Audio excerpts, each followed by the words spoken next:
Welcome to Diced Onion, a Warrior podcast. We are your hosts. I'm Angelo and that is Mike Haggerty, and we are here to take you on our weekly journey into the ups and downs and ins and outs of the fantastic show Warrior, which Michael and I cannot seem to ever get enough of. Isn't that right, man? Absolutely. I can't stress enough how great this show is. I tell random people on the street, and I'll be at the store, I'll be talking to the cashier, be like, "Hey, you know The Warrior? This is a good show." I will tell anybody as well that would listen during Thanksgiving. I was hanging out with a couple of family members, and we were BSing about various things we watch. We were talking about some Netflix documentaries, and then I was like, "Oh, hey, have you watched Warrior?" And the guy's like, "What's that?" And I'm like, "Oh, cool, another convert." I haven't reached out to him to see if he has watched it, but it is one of those shows that if it's not going to be for the grassroots word of mouth, Mike, I don't know if people are going to catch on to it because it has been around for 4 years now and 3 seasons. Now, hard to believe, but yeah, you're right. Been around for 4 years. Wow.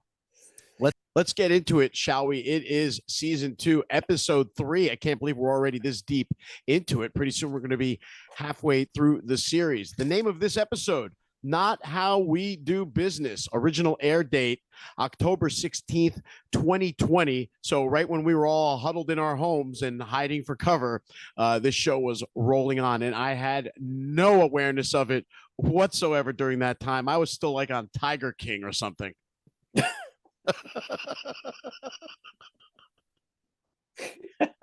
Well, you pull that little gem out from I mean, that's when that thing hit, right as COVID hit. Now I'll always associate those early days of COVID with that awful Tiger King show, which I was instantly transfixed to and couldn't get enough of when that aired. But I digress. Opening scene, it's Assam. He wins again. He's fighting in the underground battles at the Barbary Coast Fight Club, and from there he goes to get paid from Vega. And she informs him that it's getting harder and harder to pay him because the odds on him are dropping weekly, which means in the beginning, we noticed people hated him. They were betting against him. Now everyone has come to realize that this is the guy to bet on. And so the odds are very low, and it's harder to make money with each other there, she says. Yeah, and this kind of reminded me a little bit of remember when Mike Tyson was champ the first time around? And of course. And all his fights, they'd be on pay-per-view, and people would spend whatever it was at the time, $40-$50, and then they'd be over the first round, and everyone was kind of cheesed off. Right. And it kind of reminded me of this. So I would imagine, like at those days, I don't know what betting is like in boxing, but in those days, the smart money was always on Mike Tyson. So right. So it kind of reminded me of that. And I also feel like Assam is he's gotten a lot of his confidence back. He's like, this episode is the first time since the last episode of last season that I really feel like he's truly got sort of that Assam cockiness back about him that he had before. Yeah, he's more of himself, and as they are talking, him and Rosalita Vega, she is explaining to him that there's a way to make better money fighting, and if that's what you want, we can help you do that. And he responds kind of, he is his old self again because he's kind of a wise ass to her, and he says, "You don't know me." He says to her, "You don't know anything about me." So for someone who's being kind of cool to him, I thought that was sort of a unfriendly response. Yeah, and I took them as allies, especially since she kind of is an indirect link for him in the opium business now. She kind of got him set up with Happy Jack. So right. I thought that would maybe tighten their bonds a little bit, but it seems like it hasn't. Yeah, it is pretty interesting. So there's a little tension between them. And then suddenly Chow is there. We see Chow. Vega sees Chow. And he, I don't know if they exchange a glance, but then he comes over to talk to Assam. So I don't know if he knew Assam was there. I guess he kind of did. And if he was there strictly on a mission to find Assam. I'm just going to go on the assumption that Chow knows where everyone is at all times. Yeah. And we find out quickly in this scene, just once again, how much he does know, Mike. Yeah, he knows. Well, he wants to talk to him about his feud with Mai Ling. Right. And basically, Chow is always acting in his own self-interest, if nothing else. You can always count on that. Right. And he's worried about the repercussions on himself. Sure, because his business gets severely impacted by Tong wars. Yeah, so cops. So Chow is a morally ambiguous character. I like to think that he is a good person, but he is always lacking in his own self-interest. And this scene is about that as well. And he's talking to him about Mai Ling, his sister, and he's basically kind of saying, "What is the deal here? What are you after? I think what is your end game here?" Right. It's interesting because before he kind of gets to that, he says to Assam, "What are you doing here fighting these guys? It can't be for the chop, considering your new business arrangement." And so Assam just looks at me and he says something like, "Of course you'd know about that, wouldn't you?" Yeah. so Chow explains to him that, your secrets aren't really as secret as you would like. And then that's when he gets into the whole Mai Ling thing, because he's trying to connect some dots, right? He says a couple of things like, "I don't know what she is to you. I'm not sure what this connection is, or why it is you want to take her down." Assam playing dumb the whole time, as he always seems to do when people bring up his sister. But you start to feel the heat a little. Chow's kind of closing in on figuring out the thing that only Atoy knows right now. Yeah, well, Chow's feeling the heat. He's getting pressure from the cops. He's dealing with the Hop Wei, and he's feeling it on all ends, and he wants to get to the bottom of it. Right. Not that I can blame him, because obviously with his business suffering, and now we know that he has a love child that he's taking care of. So he's feeling it on all ends, and he needs steady income. Right. And now we can understand a little bit more of the pressure on Chow from a personal level here to try to find a way to diffuse this situation, this powder keg that's about to blow in Chinatown. Assam says to him, "What's your game, Chow?" And Chow says, "No game. I just like knowing." And he explains to him whatever it is you two got going on between each other, you and Mai Ling. At the end of the day, we're all going to suffer for it. Yep. Absolutely. And again, once again, explaining he's acting not only just in his interest, but in the interest of everyone, because, well, they wants a thriving, economic, viable community in his own little underworld. And this is upsetting the apple cart. Yeah, I was just going to say, any part of that gets overturned, and then he is in some financial trouble because the normal avenues of business he conducts would be hindered by any kind of police activity, wars, anything that's out of the ordinary. And Chow's like the one guy willing to stop it. And not to mention, not just financial, but being involved with gangsters, the risk of your health is always a factor too. So I'm sure he's thinking about that as well. That's right. We now move on. We're at Zing's. It is Fung Hai headquarters, and he's being paid a visit by Mai Ling and Li Yang. And Zing is being kind of a wise guy to her, as is his MO in most scenes that he's in. Yeah, and I got to be honest, this scene kind of confused me, because going back to last week a little bit when Mai Ling said Li Yang there with Zing to the Sui Sing. Right. And you and I think we both operated under the assumption that Mai Ling knew what she was doing. But then to watch this scene, she's acting like, kind of like, well, why did you do that? I didn't want you to do that. But was she genuinely surprised, you think? Or do you think she was putting on a show for Li Yang? It's all part of the show. I believed that it was part of the show. And I don't know how much of the show that Li Yang is actually buying, because he saw what he saw with his own eyes. And, don't forget, Zing said to him directly, "What did you think, that Mai Ling didn't know what was going to happen by sending me along with you? She's not a dummy." So it's a very thin veil of innocence that Mai Ling is putting up there, and I'm not buying it any more than anyone else in the room is. But it's interesting. She wants money from him, $70, which I find interesting. So we're figuring that's like around $1,700, somewhere around there, almost $2,000 equivalent to today. And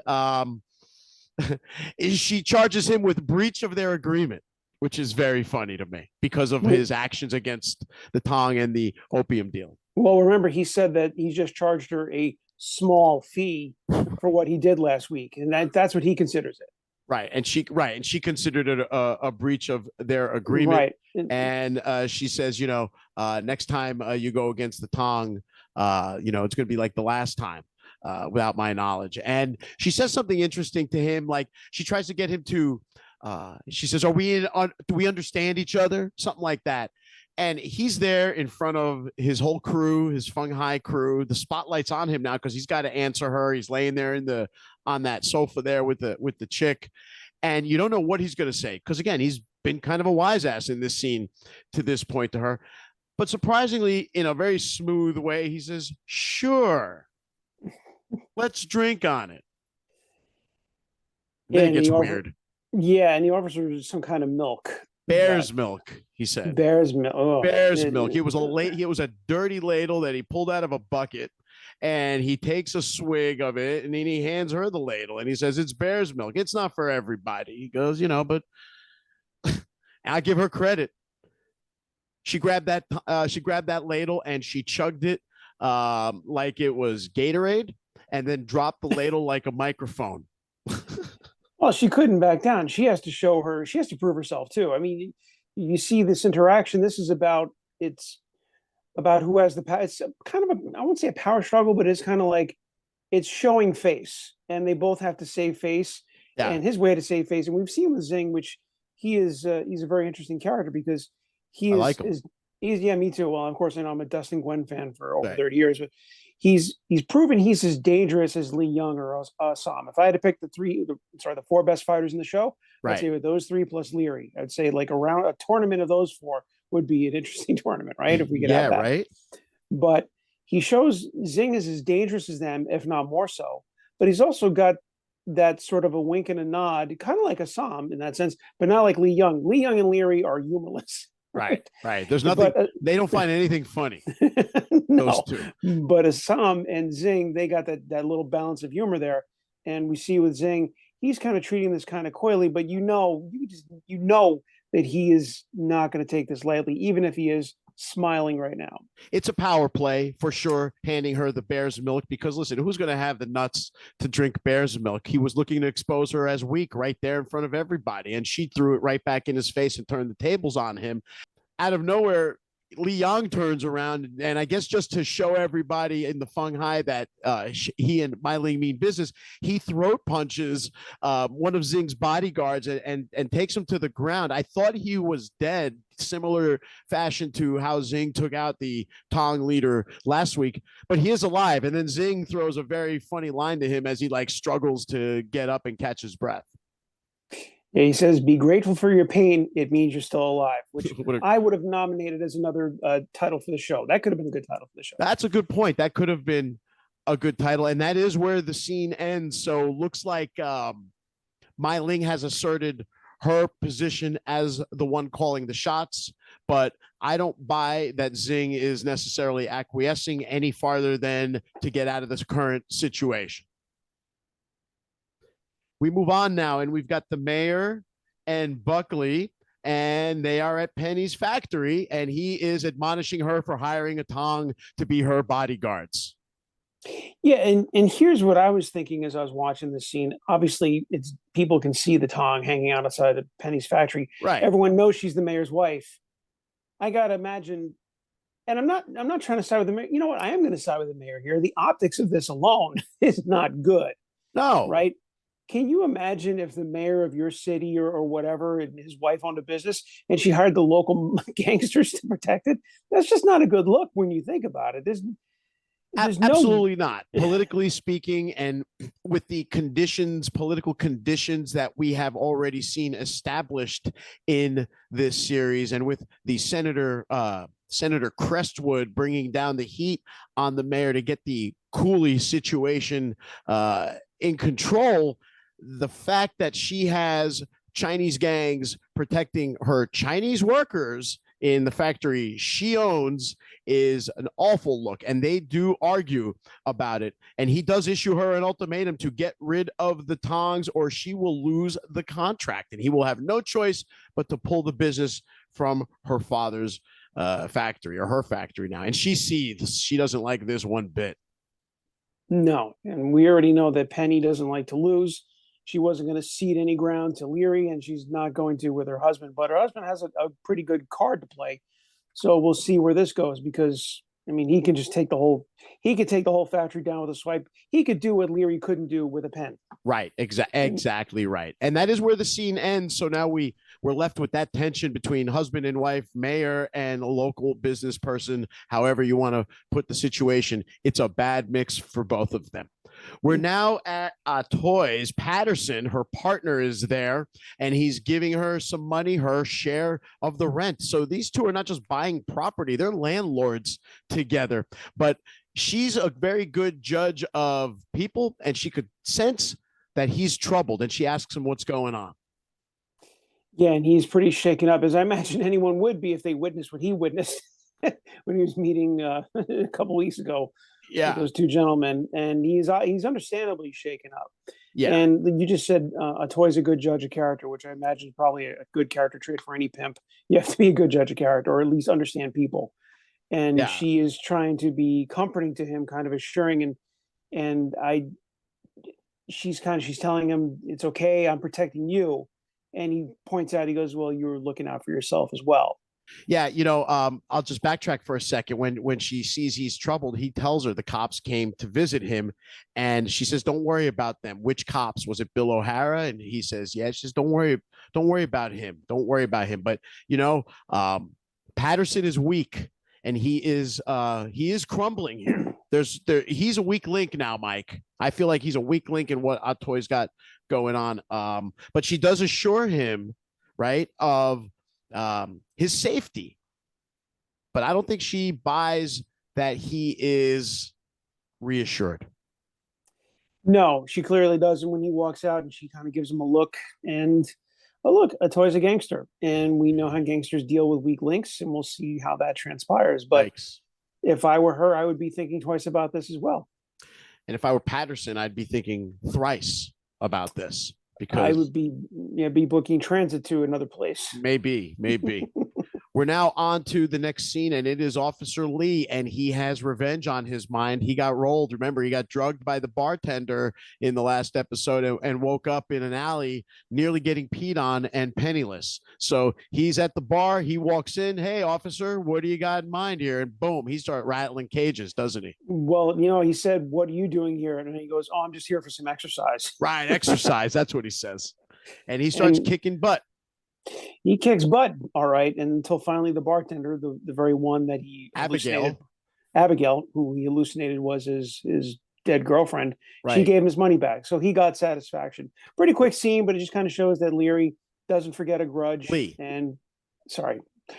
doesn't forget a grudge, and he can handle his business, and he's going to come for it when he wants. Yeah, he exacted his pound of flesh, and she said as much. She says, "You made your point." Handed him his money. And he left. He's gone. Now we got the other half of the dynamic duo of police work, and it's Bill O'Hara back to work, but not as a cop. He's collecting again. But this wife is well seasoned. She knows what's going on, and she's well aware of the purpose of Bill's visit. Yeah, and she negotiates with him. She offers herself up to him. Yeah, she offers herself up physically. But this is where we see that, well, apparently O'Hara does have some limits, and he has a conscience. He has a little bit of a soul, because he turns her down. He's not there. It's funny because she says to him, and so now this gives you some backstory into what this experience is like as the collector, right? She says to Bill, is there any way you can cut my husband a bit of a break? I made Mr. Damon very happy. So yes, Damon, in his role as collector, was not shy about collecting the fringe benefits, if you will, of his dirty work. And that's when she shows herself to Bill. She opens her top, and Bill, put it away, dress yourself up. What are you taking me for? He says. Yeah, we see that Bill does have his limits, right? I mean, what's her answer to that? Do you remember her answer to what do you take me for? Oh, a collector, right? I take you for a cop owned by the Chinese. Right. Pow, gut punch. That's where the scene ends. Right. Yeah. Which kind of it sets us up for the next scene. Actually, and it's Bill now back at Fung Hai headquarters, and he's I guess turning in his collections, and Zing goes to pay him, And Bill does not want it. I guess the lady's statement about I take you for a cop owned by the Chinese really hit him hard, because now he's telling Zing he's out. He doesn't want the money. He even says take it and put it towards that guy's debt. Yeah. And this is where we get the title of the episode, Not How We Do Business, Bill. Yes. What Zing says. And he says it's so cool, right? And the collector was Kellerman, by the way. What's that? The guy who's collecting from, that was Kellerman. Put it towards Kellerman's debt, right? Right. Zing doesn't want any of that, but Bill doesn't want any more part of being involved with them, and he stands his ground here, doesn't he? Yeah, which I thought was a little short-sighted of him, because he's got to be aware of what the Fung Hai are capable of. Yeah, he threatens the Fung Hai, and he says to them right there, if you mess with me, if any of you so much as, look my way, I will bring down the full force of the San Francisco Police Department on the Fung Hai. So yeah. Bill has made his statement and drawn his line here with Zing in the collection job. But my thinking is that Zing could have very easily just decapitated him right then and there, and no one would have been none the wiser.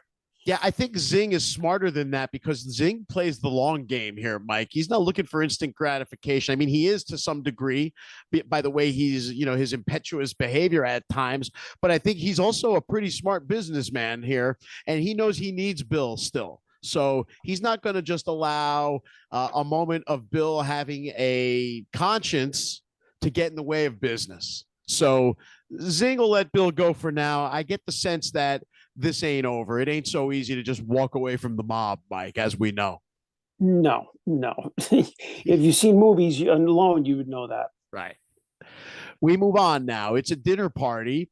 It's Nellie Davenport. Remember, the rescuer of prostitutes who we met in the last couple of episodes. And she's there with, we can see the mayor is at the dinner.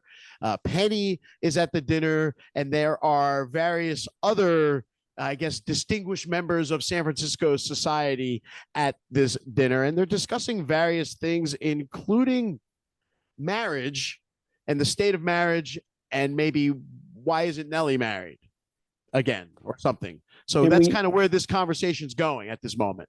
Right. We find out Nellie's backstory, that she was married. Right. In fact, she was married, which kind of indirectly or directly led to her current line of work, which also comes up. She tells the story, right? They said to her, they were talking about her work in protecting Chinese prostitutes, and one of the ladies says, "Aren't there any non-Chinese women that you can be helping? Would your husband approve?" And then that's when we learn about her husband.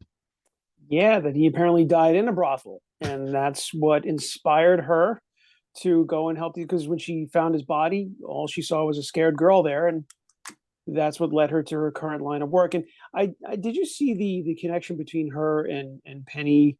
I know her and Penny interact in the scene, and we'll get to that, but it's another example of people trying to tell this young woman, hey, why don't you just, slow your roll? Why don't you just, go home, get married, and have some babies, and not, and just don't worry your pretty little head over things like this. And she's not interested in it. And, this is something Penny would strive to be. Right. Yeah. And I think absolutely. I saw a real correlation and a connection between her and Penny, or at least their stories. I did, because another example of a young woman who people are trying to keep down. When they talk during the dinner there, they're discussing that marriage aspect, and Nellie asks Penny, does your marriage give you purpose? And I mean, we know that answer right away. And her response was, my work gives me purpose. And that's where Nellie agreed. I like where she's very blunt about when she's explaining that she's committed to these girls and to continuing to rescue these girls. And this is after the conclusion of speaking about her husband and his activities. And then that's when she says, of course, I know all the men here at this table are gentlemen and would never be in such places. And Penny chokes on her drink, and she has a funny line there at the end. She apologized. She goes, I found that hard to swallow, meaning the soup, but not really meaning the soup. I had a little trouble swallowing that. Very funny, great, great, great writing as usual, and just again highlighting the tension between the mayor and his wife because their marriage comes up as a question of purpose in life, and she's not willing to give it any ounce of weight in her life. So that's pretty interesting. All right, we are off to Chinatown, the Hop Wei. They are selling opium, and business is good, isn't it? It's really good. Yeah. And Sam and Yung Jun, they're having a moment outside, and they're counting up their tally, and they're discussing the receipts, and very happy. They're very happy. It's nice to see. Yeah, for a change, right? It's nice to see for a change, but of course, trouble is always brewing because of where they're getting their supply from, and where they're stashing the supply. And where they're stashing their supply. And that's when Yung Jun asks him again, hey, tell me again, how did you ever get that duck lady to let us use her factory? And Assam doesn't want to say, right? Gentleman never tells. He says something like that. But he did tell. But he does tell. He told without telling. And yeah. Yung Jun says, you got sticky with that? Get out of here. And yeah, that surprised me because I didn't. Even though we know Assam can be quite a wise ass, I took this as sort of a little bit of braggadocio, but I don't know. Was he bragging? Yeah, absolutely. You know, listen, he's a single guy and he wants to brag about the notch on his belt. And what better notch to brag about than the duck lady who happens to also be the mayor's wife, who happens to own the factory that they're making money bodyguarding, and who happens to be the owner of the place they're stashing their opium. It's a win, win, win, win. So Assam might as well tack on that one extra win Yung Jun didn't know about to the tally.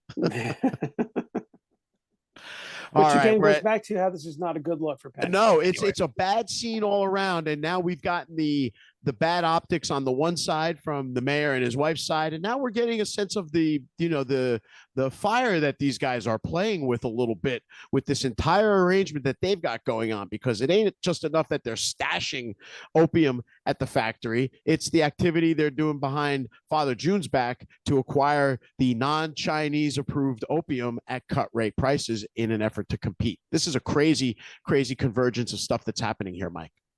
Yeah. All right, we're off to Chow's now, and it's Zing, and he wants some product. Where the fuck are my daggers, Chow? He says. And then that's when they, kind of debate whether or not he's got any daggers coming to him. And, Chow does not like Zing. No, he doesn't like Zing. He doesn't like doing business with Zing. He doesn't even like being involved with Zing. And he sort of said, he goes, well, it's not like he gave me a down payment.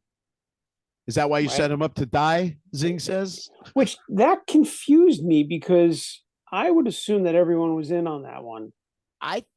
Like I told you from the jump back when we talked about that, we're referring to that original meeting between the Fung Hai and Mai Ling, when she says to the guy, I already killed you, right? That's the scene we're talking about. And I remember at that time, you felt like Zing was in on it all along, and I did not. The reason he asks about Chow, if it was why he set him up to die, is because remember, Chow brokered the meeting.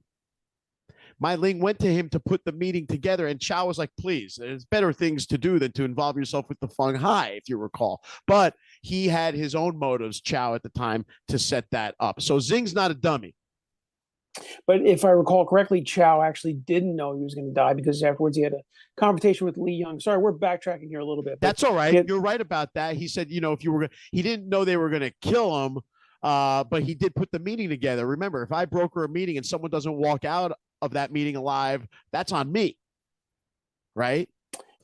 Which brings us back to this. So Zing brings it up. I guess he brings it up accusatory, but Chow, you're right. Chow didn't know that he was going to die, but he says that's why you accusing him of being in cahoots with Mai Ling and Li Yung back at that meeting. But then you might be right. Zing was in on it the whole time, but he's just turning the tables.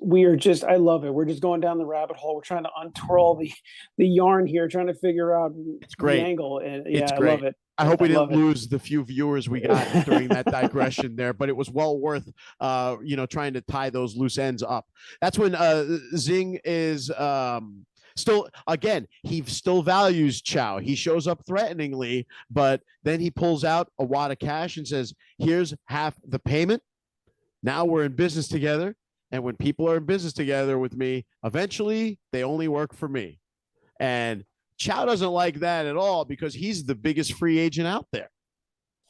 Yeah, Chow. We know that Chow has his finger in many different pots, and he's stirring a lot of different pots, as it were. So he doesn't want to be confined. He doesn't want to be someone. He doesn't want to work for someone. He wants to work for himself. And the last people he wants to be tied in for any reason with is the Fung Hai. He's not into the Fung Hai at all. Yeah, I'm kind of getting the sense. I don't know about you, that between all the Tongs, that the Fung Hai are like probably the dirtiest players as far as the most vicious and probably the least organized. They probably operate with the least honor too. It's just the sense I get. Yeah, whereas Chow obviously is quite comfortable dealing with Longzi or Hop Wei. He's not comfortable with Fung Hai, and they do kind of portray themselves. The show portrays them as probably a little bit more of a scurrilous characters. Yeah, for sure. We now move along. We're at the police station, and we see Officer Lee doing some sword work on a side of meat. He's practicing his butchery skills. Yeah, he's just slicing away at this side of meat, and Bill walks. There's blood everywhere. There's the sounds of squishy meat sounds everywhere, and Bill walks in there and takes a look for himself and is like, "Are we getting anywhere? Are we getting anywhere with this?" But Lee, once again, the guy is doing some good police work, right? Albeit in a very strange manner, bringing the beef into the police station to do all the cutting work. But regardless, there is a point to what he's doing. Right. He's trying to figure out still about the sword murders. Yeah, he's trying to figure out, the kinds of cuts. What did the cuts do? Who could have cut? Who could? And he's, putting pieces together here that start to make sense until the chief walks in. Yeah, and he's like, "What the fuck is this?" He's absolutely disgusted, and he runs out. It's very funny the way he just runs right out of there. And he has a right. I mean, I don't even know what kind of animal that was. It was a cow or a goat or whatever it was. And he's butchering it, and who expects that? Yeah, right. When you walk into work, the last thing you want is to smell raw meat and guts everywhere, right? But anyway, you're a butcher. You're butcher unless you're at the butcher shop. And Bill is there still, obviously, and he invites Lee over for dinner. Lee says, "Hey, I'm starting to feel like I'm imposing a little bit," and Bill's like, "Nah, there's none of that." So they're becoming friendlier with each other. And Bill asks Lee something very funny there as they sort of part before their dinner arrangements, and he says, "Any sections you haven't desecrated yet?" Well, it was after Lee asked, "What do we have?" And he goes, "So is there any part of that you didn't desecrate yet?" Right. So obviously the Mrs. O'Hara is going to be preparing a piece of that investigative work for dinner tonight. All right.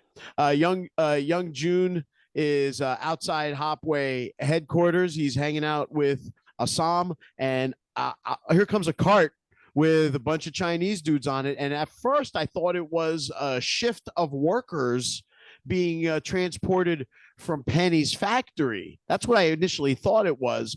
But the cart stops in front of Hop Wei headquarters where Father June is sitting, and he gets up and greets them. And then we find out exactly what's going on. Yeah, Father June has brought in some new fighters into town, and new recruits. And Yung Jun doesn't look none too pleased about this. And then we see that Yung Jun walks in to talk to his father while the council is there. And again, in front of everybody. They're arguing. Yeah. And a lot of this show is about power struggles and power dynamics and who's on top and who's not on top. And Yung Jun orders the council out. They don't listen to him. And he turns around and goes, "Seriously? Right. Give us the room." And they don't move. So they don't respect him. It's also about respect. Yeah, it's about respect. And then finally they do leave the room, and it's him and just Father June and Father June. Once again, I mean, we're kind of seeing the same scenario play out where Father June, like you said, is playing the long game, and he's trying to caution patience. And then Yung Jun brings up a point. He goes, "I thought you trusted me. You said I was the only person you trusted." And then Father June says, "Well, that goes both ways." Right. So you wonder, is Father June onto them a little bit? I don't think so, because his reaction would be much harsher if he knew they were going behind his back to cut I deals. don't think so, because I think that he probably would kill his son and Assam if he thought that for sure. Right. I agree. Although he does say very in a cryptic fashion, he says to Yung Jun, you don't know what you don't know. Again, asserting the fact that he's in control, he sees all, he's the one, like you said, playing the long game, and Yung Jun needs to stop acting like a kid and calm down and learn something. That's really what he's putting across here. And Yung Jun, listen, he's ready to burst out, right? He's got his backdoor deal going with Assam, making opium deals and making up a bunch of money and making up a lot of their shortfalls. And that's giving him internally a sense of power. And I think he wants to finally, it's almost like he wants to drop it on his old man that this is what we've been doing, dude, and we're in control now. But he knows better right now, at least for the moment, and holds back from any other sort of deeper or more meaningful exchange here. Do you think that he would do that for that reason, or do you think he'd want to throw it in his father's face that he was doing as a way to be proud of me? Yeah, I think he would wish it would be that way, be proud of me. And I don't think he would actually throw it in his father's face, because he knows he would put himself into an instant jeopardy. But because of the fact that what they're doing is working behind his father's back, I think he wants some kind of credit from somewhere aside from between himself and Assam. And he ain't going to get it from his father for this, even if his father knew what the results were in terms of the pile up of cash that's growing. So it's not a good place or time for Yung Jun to upset the apple cart with how much they have at stake behind the scenes. So I found it interesting that he would even, I think he feels threatened by the fact that there's new recruits. And that's why he even bothered to go in there and kind of step up to Father June, ask him what up with all this. Yeah, because he said, this makes me look like an asshole. Right. And he says something like, don't worry about how things look. You always worry about how things look. Worry about how things are, Father June always says to him, too. So that's interesting advice that he does not really take. Another father-son bonding. Another father-son. Oh, we can all relate to that. All right. We see Assam, and he's approached by one of the new guys. When the cart of new guys dropped everybody off, there was one last guy who got off, and he was kind of looking around at everything in wonder, right? And you kind of got a sense that this guy might be featured in a moment. And sure enough, he comes up to Assam asking for a light. You got a light? Assam gives him a light. You got to smoke? So now the guy's like, he's a bit goofy, right? He doesn't have a lighter. He doesn't have a cigarette. And he kind of cons Assam into both. And he starts talking to Assam, who is not interested. Yeah. And we're trying to figure out who this guy, he introduces himself as Hong. And, we're all kind of, or at least I was wondering, all right, what's his play here? He's giving a little bit of a comedic break here. He's does seem to be, he's a little humorous. Yeah. And he's very upfront, and he's not shy about it. He's going right. He knows who Assam is. He goes, "You're Assam, I know you." And he brings up about his fight to lost Lee that Young. fight. Yeah. Right. He goes, "That's okay. We all have to lose at some point." So he knows who the players are, and he's trying to ingratiate himself. Right. And he's not shy, and he's very open. He's true. And then Assam says, "Shouldn't you be with your friends?" He goes, "Oh, they don't really like me." He goes, "Oh, imagine that," or something to that effect. Yeah. Go away. Right. Yeah. He says to him. And that's when Yung Jun comes back. Right. Right. And he says, who the fuck is this? And Assam goes, "This is Hong." He says derisively. So derisively, it's the new kid in school, plus they're feeling threatened and they're not going to be nice to the new guy. It's sort of that whole scene. But Hong has a way of breaking the ice with his non-threatening mentality. Like, even when he was telling the story to Assam about, "I know about you and you're the guy who lost that fight, but it's okay," because he was still being respectful. He wasn't deriding Assam for losing the fight or calling him a loser for losing the fight. He was humanizing each of them in that moment to make himself a little more likable and tolerable, say, over the usual onion that just came off the boat. right? And then I love this part when Hong straight up asks them, where can he go for some sticky? He's looking for some sticky, and he's been a month on a boat, and he needs to get his cock sucked. Yeah, they say if I don't get my cock sucked soon, I'm going to blow my brains out or something like that. And then they all laugh and they have a moment, and you see that they kind of have bonded over this little bit of conversation here as Hong extended the olive branch, so to speak. All right, we're off to Leary's back room at the Banshee, and Sophie is in there, and she's looking at a map, and she's not stupid. She's figured out what it is. It's a map of all the factories with coolie labor that Leary probably has his eye on teaching a lesson. Yeah, and Sophie is she's proving herself to be quite the player here. She is again like Hong. She's not shy. Right. She's kind of this. They're kind of similar in that context because they both approach dangerous people probably in a fairly upfront kind of way. Right. And we see that Leary and Sophie are still getting to know each other, and he's still kind of feeling her out, and she's still kind of feeling him out. She says to him about the map. She says, "Boy, this map would not go over well if it was seen by the wrong person." And Leary says, "Are you the wrong person?" So now the tension's heating up with these two, and she moves right on in and says, "I know you like me." And that was all the spark Leary needed, and they kiss. And we saw Leary in a love scene. That was a new side to him. Yeah, not quite a love scene, but a makeout scene, and he's very smart though, Leary. He's not a dummy. He says to her straight up, "This isn't going to end well." All right. And he's being serious because he knows that what's at stake. And she's ever the wise ass. And she says, "Well, if that's true, you're doing it wrong." And they go at it. And that is where the scenes end. And we gotta assume that Leary now knows Sophie biblically, if you catch my drift. We're now back at the brothel. I guess we're at the brothel, and we see Assam walking through the hall, and Hong comes out of one of the rooms, and he's getting his sticky, but he comes out of the room, and he's seen off by a guy. So Hong looking for sticky, but not from a woman. Interesting twist in 1878 San Francisco Chinatown.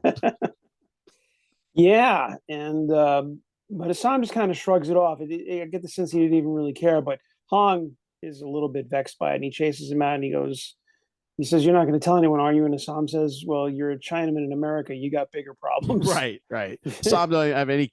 I like that Assam doesn't give a crap. He's not looking to out the guy. Really is, irrelevant to him in that regard. They head downstairs. Yung Jun is there, and Assam teases him something about how he finished quick. Yeah. And he says, Yung Jun, Yung Jun finishing quick. And he's got a great response. He goes, "That was just the warm up. I finish quick, but I recover quicker," he says. Oh, right. Go Yung Jun. Yeah. But now they're talking, and Yung Jun, he's leery of the new recruits. Number one, he doesn't like it as a look, right? It feels wrong in a sense. And he also is concerned about their opium deal being found out. So he's pretty nervous about it. And Assam preaching calm here.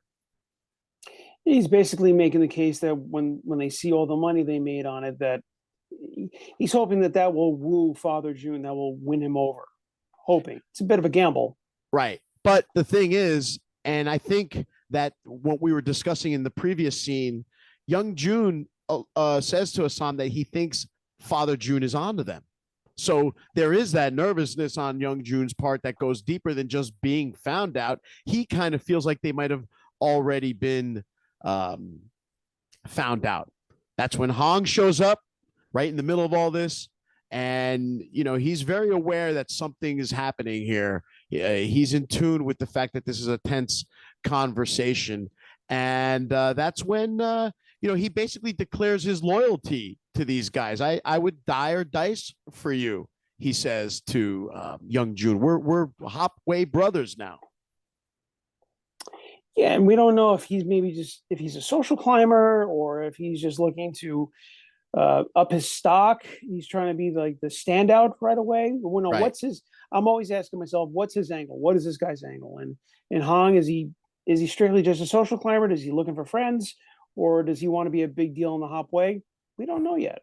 Well, I think we get the sense that Assam has begun to trust him a little bit because those guys down the drinks that Hong had brought to the table, and they get up to leave, and Assam, and they leave Hong at the table, and then Assam like turns and looks back to Hong and says, "Are you coming?"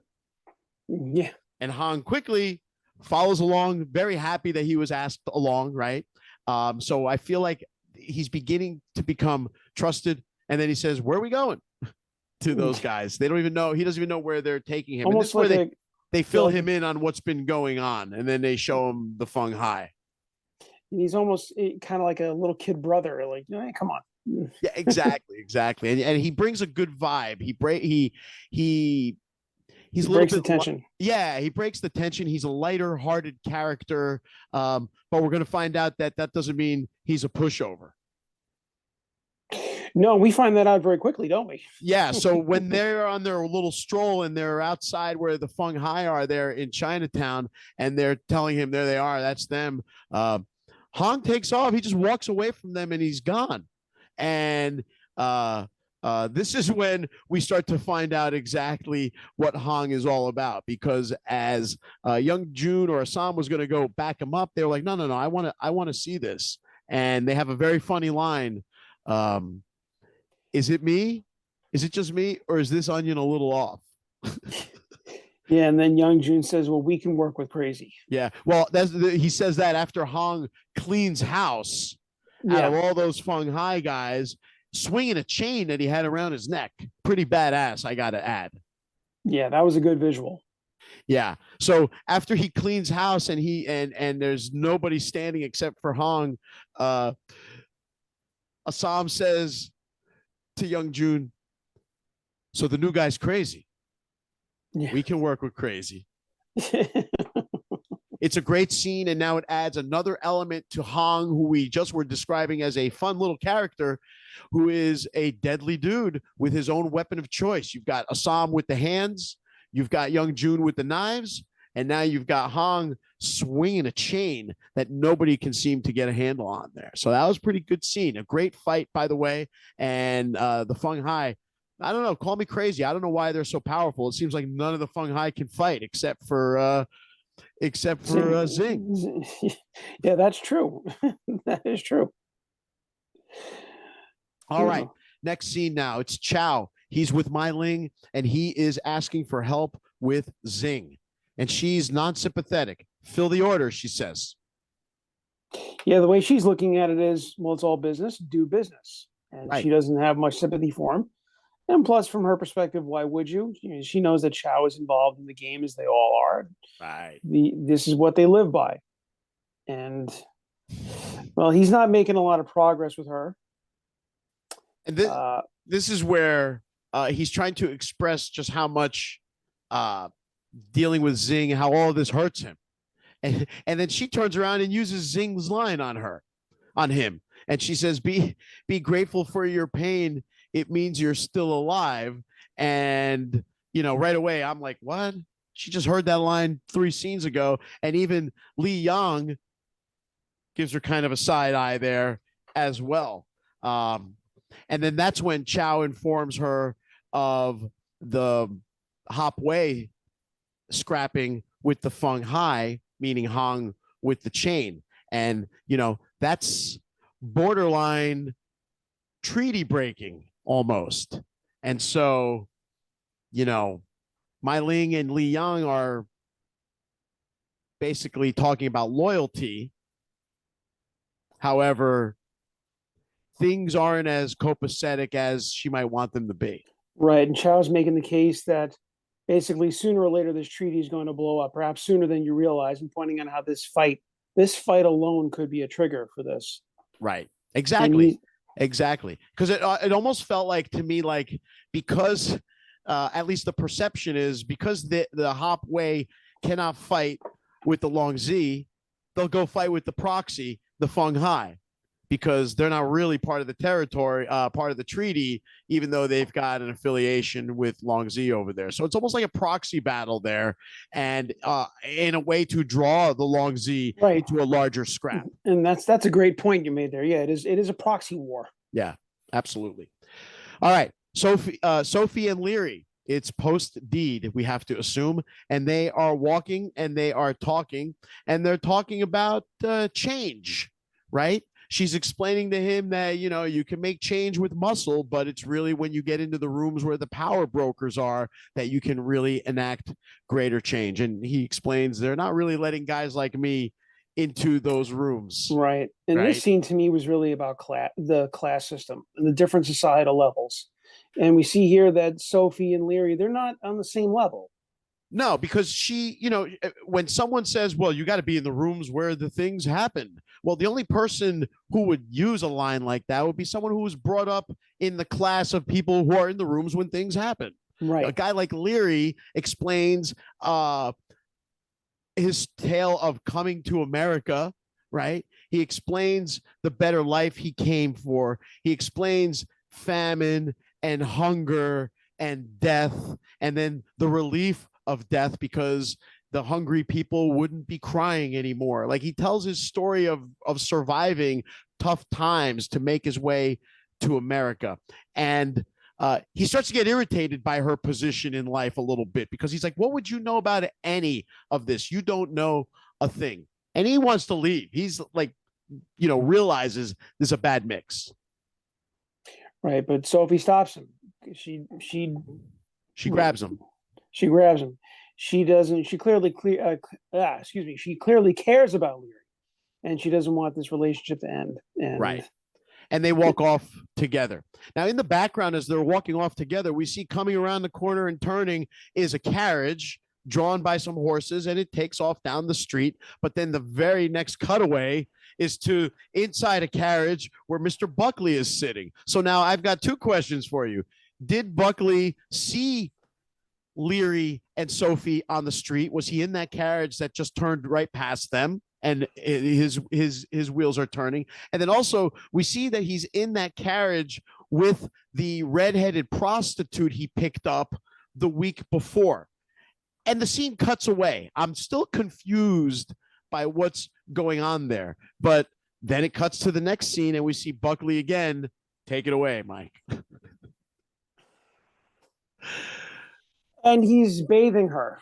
That's what I wrote down. He's bathing the hooker. He's wearing gloves, and he is washing her hair and sponging her back, I guess.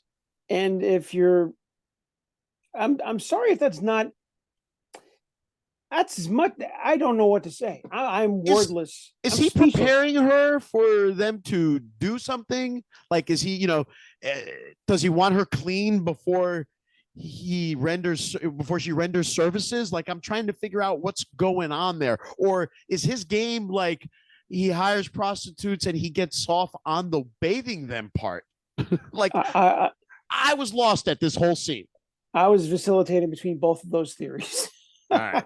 Hopefully we get some clarity on that, because I'm struggling to figure out why that needed to be shoehorned. You know what? There. I'm actually going to hope we don't get clarity on that. Even better. Even better. The less I know about Buckley's love life, the better off I'm going to be, I think. Please, no clarity on this one. I'll stay. Yes. We're now back in Chinatown. We're outdoors. It's kind of like I guess restaurant, and you got Chow with a bowl of noodles and soup or something, and there's Li Yang with his own bowl of noodles and soup, and they sit across from each other and they start chatting. Chow feels like he can probably appeal to Li Yang because he's a very sensible guy. He may be humorless, but he's not impetuous, right? He doesn't fly off the handle until the situation calls for it. And he's a pretty reasonable guy. And Chow says to him, how bad does this have to get with Zing? And we know that Li Yang is no fan of Zing. No, he's not. And he wants especially after last week. Right. And he probably doesn't want to deal with him either. And this is where we see the conflict between him and Mai Ling a little bit of a break in their relationship. Yeah. And obviously Chow feels like like you said, he can trust Li Yang. And we start to see the beginning mechanism of possibly the two of them conspiring against But also what that means, but conspiring against Zing, but it also means they're kind of conspiring against Mai Ling as well, really, if you think about it. Yeah, and it's interesting that Li Young is open to an idea because he says to Chow, do you have a better idea? And obviously, Chow does. We don't hear any more from that point. The scene ends. But like you said, it appears that there is now a new alliance between Chow and Li Young to maybe solve the Zing problem, which they both share mutually. And what does this have to do with Li Young's relationship with Mai Ling, and what will it mean for long-term repercussions?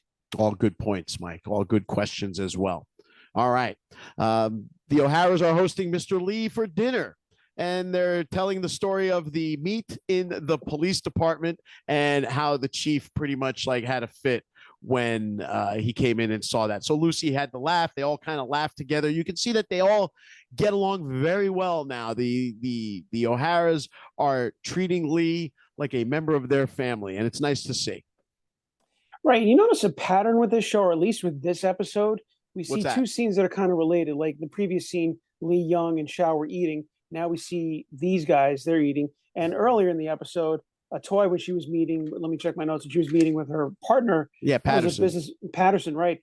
And that was right after we saw Blake, Penny and her husband discussing business sort of. In the next scene, it's a toy and she's discussing business. I don't know. I'm trying to make a connection here, but then I noticed this pattern, and then we see two different scenes involving meals back to back. Yeah, they do this in the show where they'll combine scenes or cutaway scenes, or like something that happened in one scene very similarly happens in the next scene. There's always parallels, not always from scene to scene, but they will bookend things from time to time in the show where you go from a similar situation to another similar situation. Most definitely. All right. So we move along now, and we've got Lee back at the O'Hara's house, and he offers to clean up, and Lucy says to him, please, you don't have to clean up. You do enough keeping an eye on this idiot all day long, yeah. meaning Bill. Lee says, yeah, you're right. Okay, I'll take off, and decides he's going to leave for the evening since Lucy says he doesn't have to help him, right? Yeah, but there's a real touching scene there right after dinner, and she says to Lee that, consider yourself family. And I almost thought for a minute that Lee was going to burst into tears for a minute. And he and Leary kind of exchanged glances, and Leary looked a little bit. Lee, you mean? I'm sorry. Yeah, no, O'Hara. Uh-huh. I don't know why I keep Lee and Leary. Sorry. But O'Hara and Lee kind of exchange glances, and O'Hara looks compassionately at him. Right. I think that for O'Hara, Lee probably next to his family are like probably the only two ways that he can actually be really a human being. Right. Maybe he's got a brotherly thing for Lee, I'm guessing, and obviously he loves his family. So this is where we see the human side of O'Hara. Of all of them, really. And you can see Lee is very grateful for the friendship and the welcoming environment that they give him. And so on his way out, straight home, get some sleep, Bill says to him. And so Lee says, agreed, and takes off, right? And this is where Lucy and Bill are just kind of talking. And Bill steps outside to have his after dinner smoke. He sits down.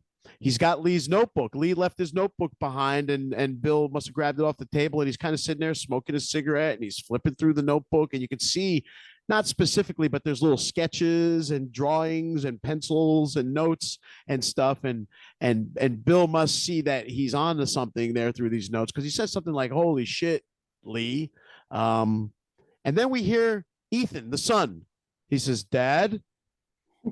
Bill turns around to address his son, and that's when we got a big surprise. Yep, the Fung Hai. Apparently, Zing has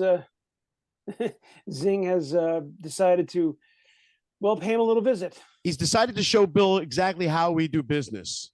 Is what I like to say. Great way of putting it. Yeah, it's great, because the Fung Hai, they've got a blade to his son's throat. We see in the background. They've got his wife. And Bill, obviously, like any father would, he goes whatever he wants. Right away. Whatever Zing wants. And then a shot rings out. Right. A shot rings out.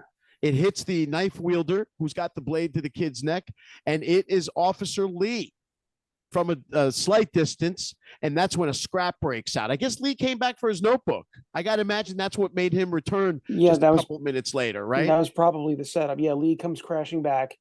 And this fight is brutal. I mean, Lee, Bill, Lucy, Ethan, all four of them are involved in some way, and it's bloody. I didn't count how many Fung Hai were in the house at this point, but at least four?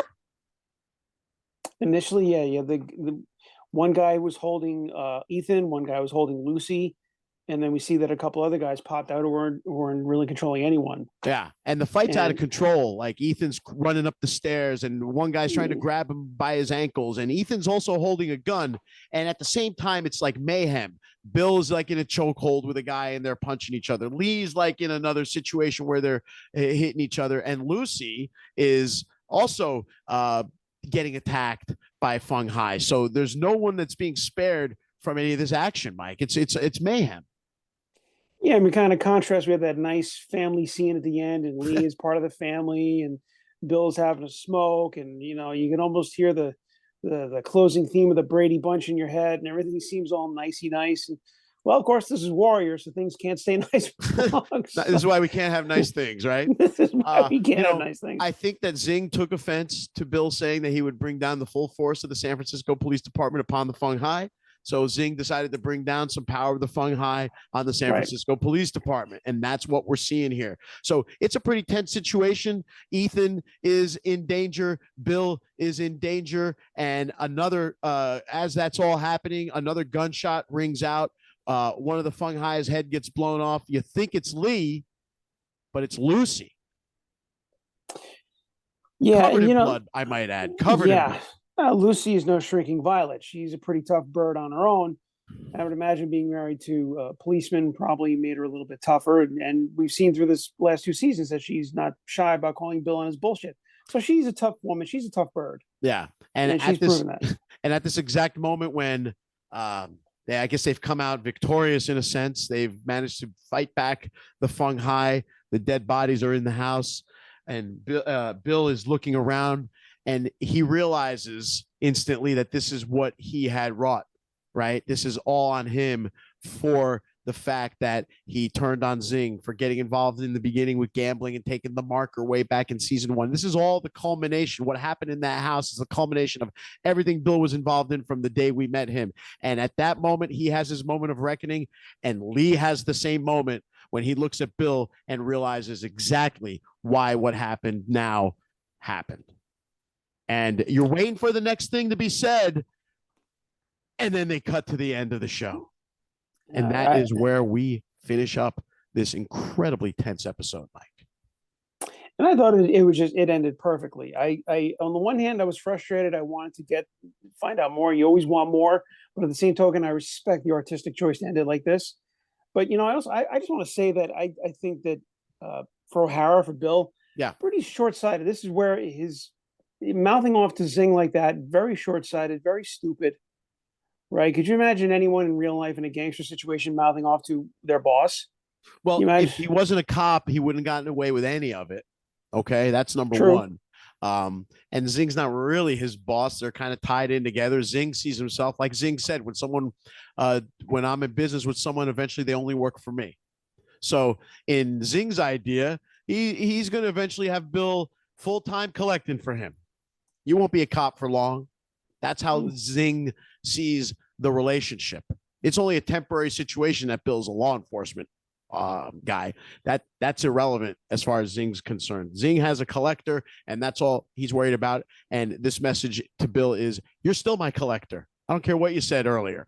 But I really feel like the woman telling Bill that she takes him for a cop owned by the Chinese really hit him hard. The articulation of those words coming from someone else's mouth made it even more real. Bill has been able to kind of sweep it under the rug, lie to himself that he's not doing a bad thing, come home with fancy jewelry and steaks for the family. But at the end of the day, he really felt the sting of that woman's comment. And that is why he had his, like you said, short-sighted moment and went in there and said, F using, I'm not doing this anymore. And if you guys come near me, I'm going to bring it down on you. And unfortunately for him, the Fung Hai tried to bring it down on him first. Yes. What a wild ending and what a wild story. And I can't even imagine where this is going to go. Lucy's not going to like this at all. The safety of their family has now been compromised. And this is exactly what she was afraid of all along. That's sure going to make for an awkward time at the policeman's picnic. That's for sure. Season 2, episode 4 next week. We continue our way through this season. And, in another couple of episodes, Mike, we'll be halfway through the entire series. Wow. I know. It seems like we started just yesterday and now we're, 13 weeks through. Wow. It just goes to show you it flies by when you're having fun. And I've been having a great time with this, and I hope that everyone else has as well. Yeah. This has been so much fun. It's great to rewatch it with a different kind of set of eyeballs and purpose, and to come back and talk about it like this and help connect some dots for viewers who have seen it. And you know what I love?